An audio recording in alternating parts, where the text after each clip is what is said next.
Hello friends, welcome back. Today I'm going to give you an entirely unsponsored review of Noom, which is a dieting app.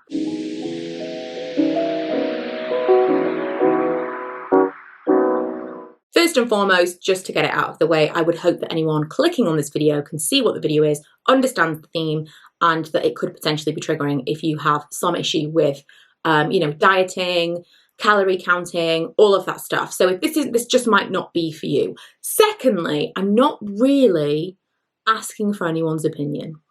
I am going to tell you about my experience using Noom. I'm going to tell you what I think of it. If you've used Noom and you want to kind of like throw in your own opinion, then that's great. But I'm not really looking for anyone's opinion about my decision to lose weight or how I've decided to do it. You know? Just kind of, I'm not open to that. Very personal choice, and it's something that I've kind of talked about off and on here and there, but I decided to wait until I'd been using the app for 3 months to really talk about it. So that's now. Basically, it is a paid for calorie counting app. In a nutshell, that's what it is. Initially, when I'd seen stuff about it, I was like, I've used my MissBudgetBeauty. Is it really going to be any different to that? Am I just going to be paying for an app that kind of counts multiple things together? So initially I thought it was going to be calorie counting, much the same as you can do with my MissBudgetBeauty. It's going to count your exercise stuff, which I think you can still do on that app as well, on the free version.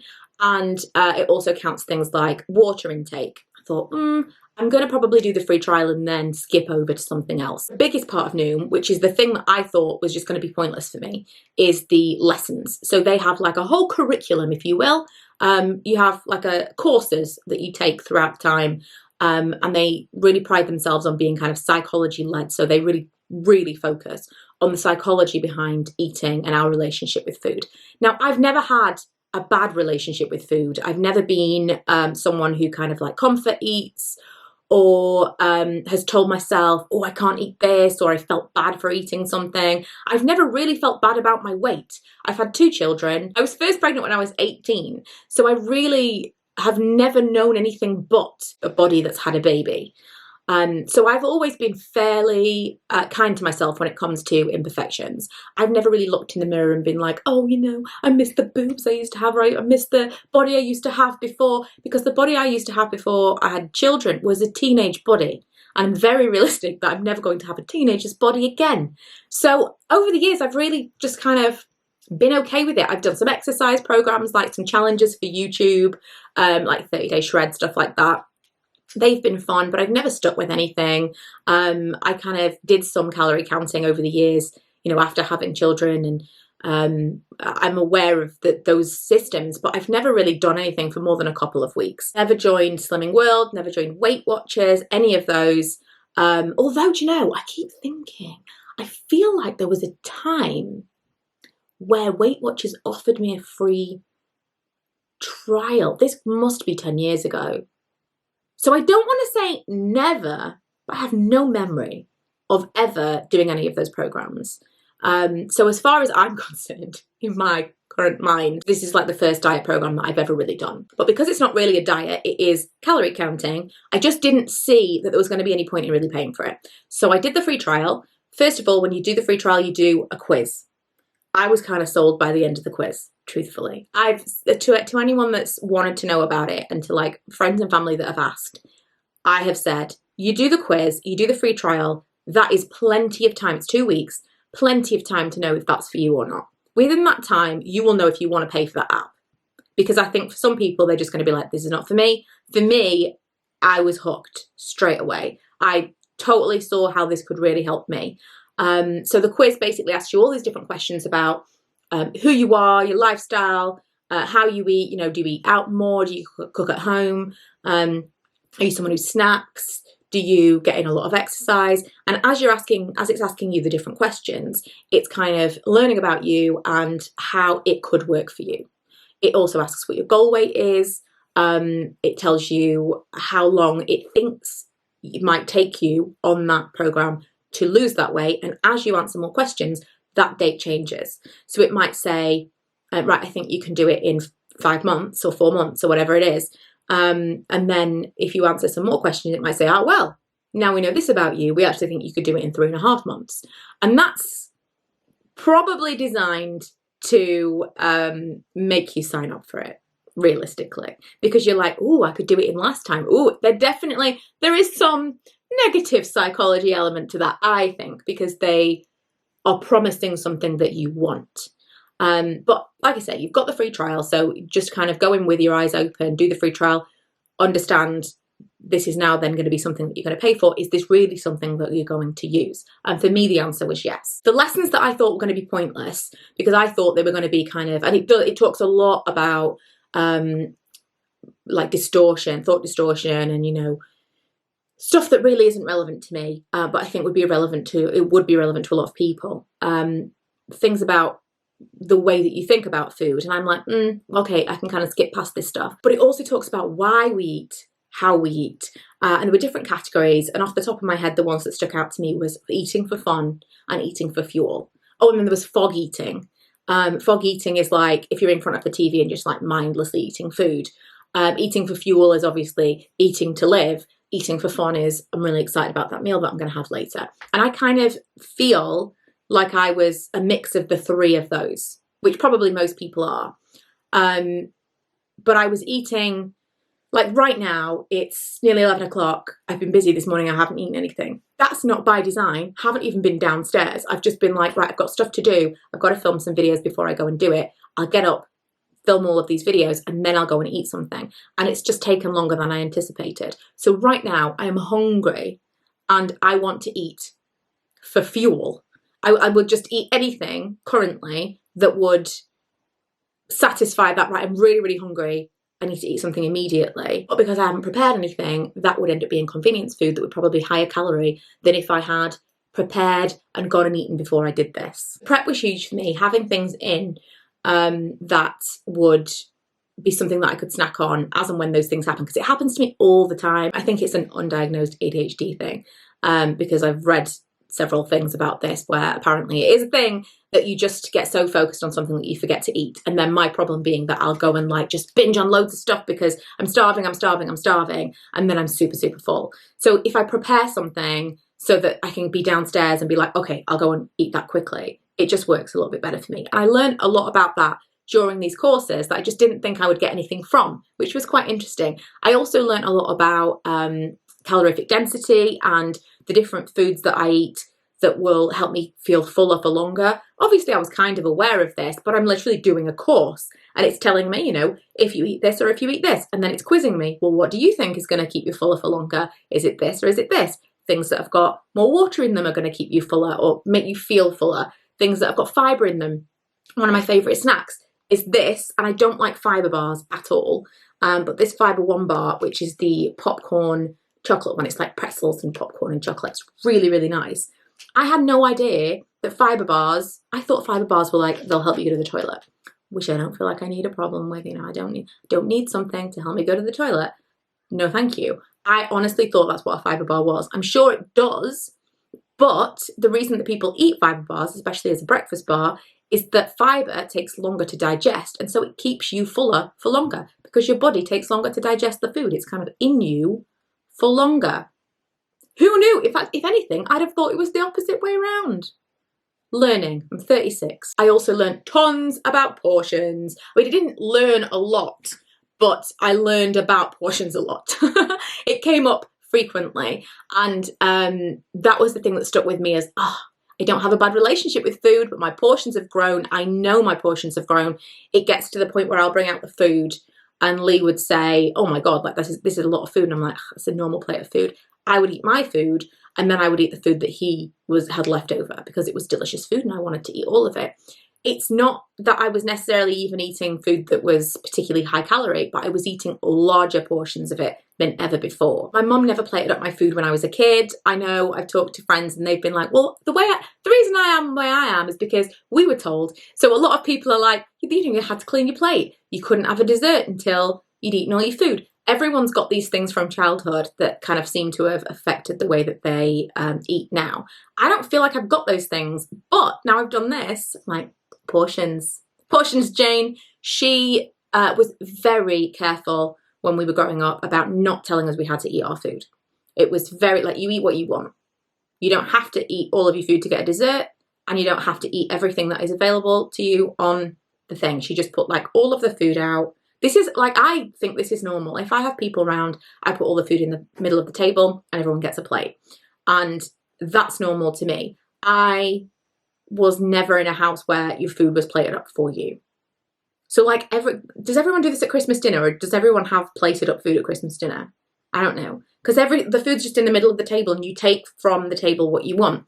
That's great. And in theory, that is why I don't have a bad relationship with food. However, I also have no idea what a portion looks like, because, I mean, it could have gone the other way because my mum could have given me massive portions anyway, but I don't know what a portion should look like. Restaurant portions are obviously not normal portions. And so for me, it was kind of like, you just take as much food as you want. And sometimes that was less, sometimes it was more, but I don't have like a visual of this is how much food you should have. That's something that I've really kind of honed in on over the past 3 months. And it's something that has helped me when it comes to calorie counting, because I've not cut anything out. There's nothing that I can't have. There's nothing that I'm like, oh, I really wish, I'll wait till a cheat day to eat this. I will have whatever I want, but I won't have as much of it as I would have eaten before. So I can still eat pizza. I mean, pizza is like really high in calories, but I can still eat pizza. I wouldn't eat a slice of pizza and be like, oh no, I can't believe I've eaten a slice of pizza. I don't, if I'm eating the thing, I'm eating the thing. But I would eat a whole pizza to myself before, like a decent sized pizza. Now, since I've been doing the calorie counting, I don't even want the whole pizza. Like, I actually am full quicker. I remember after having Ella, I was telling my friend about this the other day. I was like, oh, it really sticks with me. There was a time where I couldn't eat an entire McDonald's large meal. And now I felt like I got to the point where I could have 2 of them.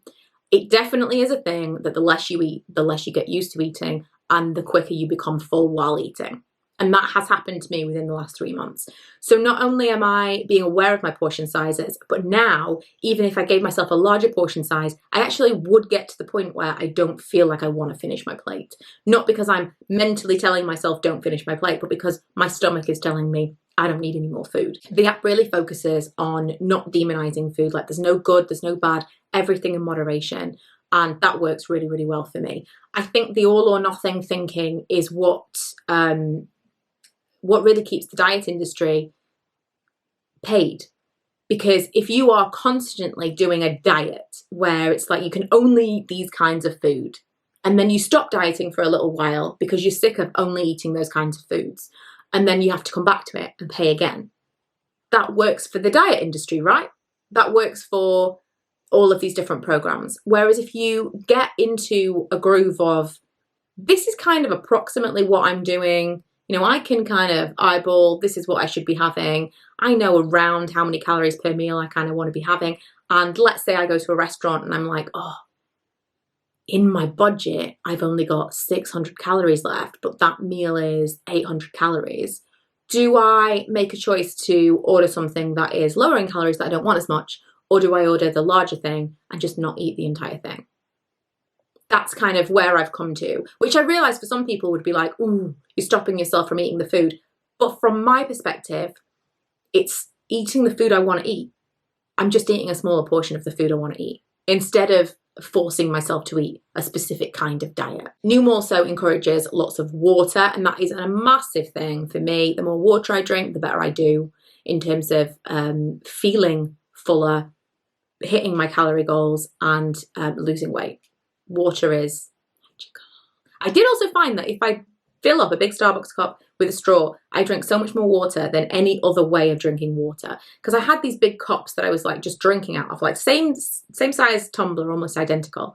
But when I put a top on it and a straw, what is it about a straw? I drink so much more water. So that's a big thing. And then exercise. So to be completely honest with you, I'm going to give you some numbers. Right, the app gives me around 1,350 calories per day based on my height, my weight, all of the answers that I gave. And you can choose how quickly you want to lose weight. In the settings, you can kind of go way down, like snail's pace. I want to do this very, very slowly, which in my mind is the most sustainable way of doing it. If you're going to do this over a much longer period of time, it's going to be a lot easier to maintain. or you can do it super, super fast. I'm somewhere in the middle and it gives me 1,350 calories.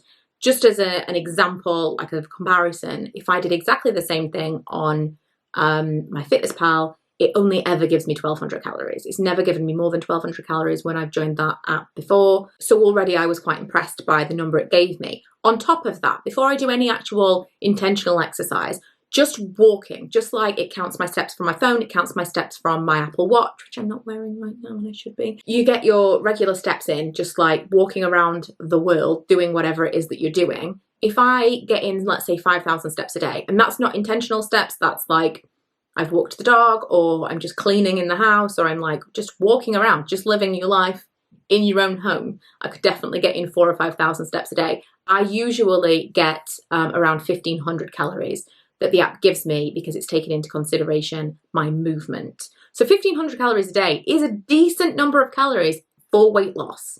That's 300 calories more than my FitnessPal gave me. That's a meal. If I was going to go out for dinner, if I'm like going drinking and dancing with my friends, although dancing, exercise, I would make sure to fit in more steps or more exercise that day, because if I can build up my calorie budget, then I know I've got a little bit more leeway if I want to have, a few more drinks, or if I want to have, an extra dessert or whatever it is.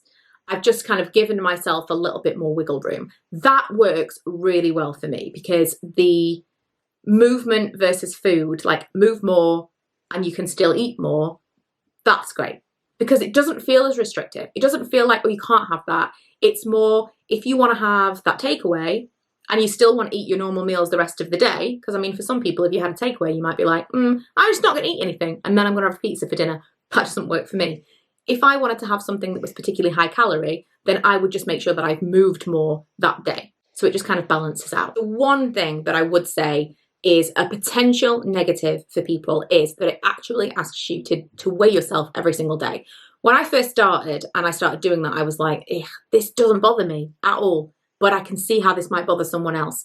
They say that it's for two reasons. It's to make you less fearful of the scales. So if you really are like, oh, I hate weighing myself so much, then it's kind of like exposure therapy, which, you decide for yourself. And then the other reason is to keep you aware and on track. I think that this is true.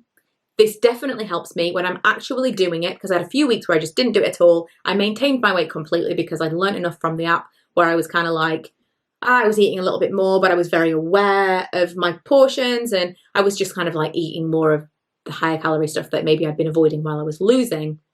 But I was kind of maintaining. So I feel good about that, because I've kind of had a few weeks of not following the plan, not doing the app specifically, but I still maintained, like being out on my own. But the reason that I stopped using the app was that I stopped doing my weigh-ins and I stopped doing the lessons. I got a bit bored of the lessons after about 6 weeks, and I just kind of stopped remembering to look at my phone. When I'm not doing the lessons, then I stop remembering to weigh myself, and then I just kind of generally fall off and stop doing it altogether. It wasn't a major thing, because I just didn't lose any weight for that time, but I didn't gain a load of weight back, because I didn't go, oh, well, now I'm not doing it, I'm going to eat absolutely everything. I just kind of relaxed and didn't count everything.